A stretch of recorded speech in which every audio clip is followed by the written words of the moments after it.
राधे राधे। कैसे हैं आप सब।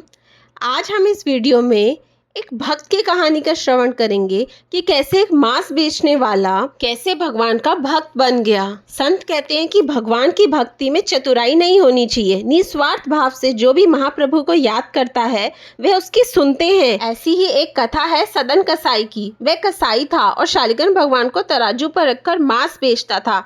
एक दिन एक महात्मा आए और आगे जो हुआ उसने कसाई की जिंदगी पलट के रख दी। सदन कसाई मांस बेचते थे। अनजाने में उन्होंने शालिग्राम को ही भार बना लिया था और उसी से तोलकर मांस बेचा करते थे। कीर्तन करना उन्हें अच्छा लगता था तो वे गुणगान गाते हुए मांस बेचते थे। एक दिन एक महात्मा मुंह पर कपड़ा रखकर पास से गुजर रहे थे। वह देखते ही पहचान गए कि अरे तराजू पर तो शालिग्राम भगवान जी हैं। फौरन आ गए और बोले, अरे ये तुम क्या कर रहे हो, पाप लगेगा, ये तो शालिग्राम जी हैं।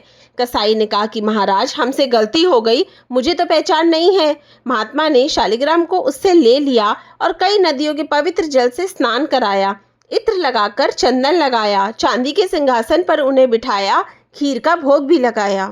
महात्मा शालिग्राम जी के सामने रोने लगे। बोले, नाथ आप कहाँ कसाई के यहाँ बैठे थे, अब आप रत्न सिंहासन पर विराजिए। ठाकुर जी विराज गए।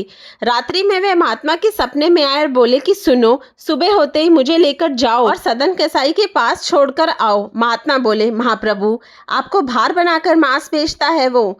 ठाकुर जी बोले, जितना बोल रहा हूँ उतना करो। महात्मा ने तर्क रखा कि प्रभु ये तो शास्त्र और वेद विरुद्ध होगा, आपको वहाँ क्या सुख मिल रहा है, वह शुद्ध नहीं है। मांस बेचने वाला पापी व्यक्ति, उसके पास क्यों जाना चाहते हो आप। प्रभु बोले, कहीं पर हमको स्नान में सुख मिलता है, कहीं सिंहासन पे बैठने में, कहीं माला पहनने में, कहीं भोग लगाने में सुख मिलता है, लेकिन सदन कसाई के यहाँ मुझे लुढ़कने में सुख मिलता है। वह जब तराजू में तोलता है तो मुझे लुढ़कने में बहुत आनंद आता था। वह भले ही मांस बेचता है लेकिन तोलते समय वह कीर्तन कहता है, वह मुझे अत्यंत प्रिय है, मुझे उसके पास छोड़ के आओ। महात्मा सदन कसाई के पास गए और बोले, इनको रखो आप ही। ठाकुर जी स्वप्न में आकर कह गए कि इनको तुम्हारे साथ ही रहना है। सदन कसाई के पांव कांपने लगे, आंसू बहने लगे। वह मन में विचार करने लगा कि मैं इतना गंदा और पापी इंसान और ठाकुर जी मुझसे मिलने चले आए, मैं इनके लिए क्या इतना भी नहीं कर सकता कि ये काम ना करूं। ज़्यादा से ज़्यादा क्या होगा, भोजन नहीं मिलेगा, पैसा नहीं होगा, लेकिन इससे बड़ा धन क्या होगा कि ठाकुर जी मुझसे मिलने के लिए व्याकुल हो रहे हैं। उसी समय सदन कसाई ने दुकान बेची और मांस बेचने का काम हमेशा के लिए छोड़ दिया। ठाकुर जी के लिए जीवन जीने लगा। उसने मन ही मन विचार किया कि नाथ आप मुझसे मिलना चाहते थे, अब मैं आऊँगा आपसे मिलने के लिए। और वे जगन्नाथ महाप्रभु से मिलने के लिए निकल पड़े।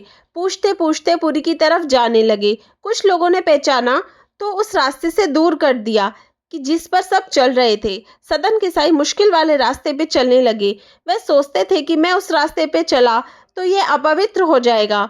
उसके मन में महाप्रभु का गुणगान हो रहा था। तो इस तरह एक मांस बेचने वाले से शालिग्राम भगवान जी प्रसन्न हुए थे। राधे राधे।